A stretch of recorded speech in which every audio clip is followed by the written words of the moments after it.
हमारे मन में जब तक डर है ये लोग हमें डराते रहेंगे। जब हमारे मन का डर हम निकाल देंगे तो वो खुद डर जाएंगे। इसके लिए मैं एक शेर से एक बात करता हूँ कि डर डर के कोई भी लम्हा गुजारा न जाएगा, डर डर के कोई भी लम्हा गुजारा न जाएगा, और कोई भी जंग में हमें मारा न जाएगा। अरे 2 मिनट की वफादारी रखो यार सभी मुसलमान भाइयों, ताकि कोई भी वक्फ बोर्ड का कातिल या संविधान का कातिल दोबारा संसद में न जाएगा।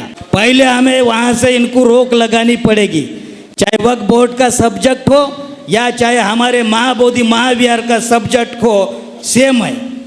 महाबोधि महाविहार बिहार बुद्धगया का जो अभी मसला चालू है, हमारे भंते जी अभी कम से कम 3-4 महीने से वहाँ पर लड़ रहे हैं। महाबोधि महाविहार बौद्धों का रहते हुए भी आज वहाँ पर हुकूमत करने वाले वहाँ पर बम्मन पंडे बैठे वाले लोग हैं, आरएसएस के लोग हैं। तो हमारा भी मसला अभी चालू है, मुसलमान भाइयों का भी मसला अभी चालू है। तो इसके लिए हमें डरने की ज़रूरत नहीं, सीना तान के हमें मैदान में उतर के भी इनके साथ में 2 हाथ करना पड़ेगा।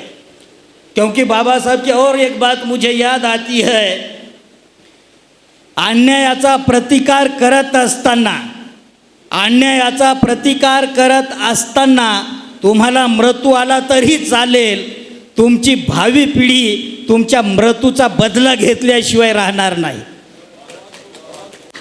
पण जर तुम्ही अन्याय सहन करत मराल तर तुमची येणारी पिढी गुलाम झाल्याशिवाय राहणार नाही। इसके लिए हमें लड़ना पड़ेगा, हमारे आने वाली पीढ़ी को हम कदापि ही गुलाम नहीं बनने देंगे।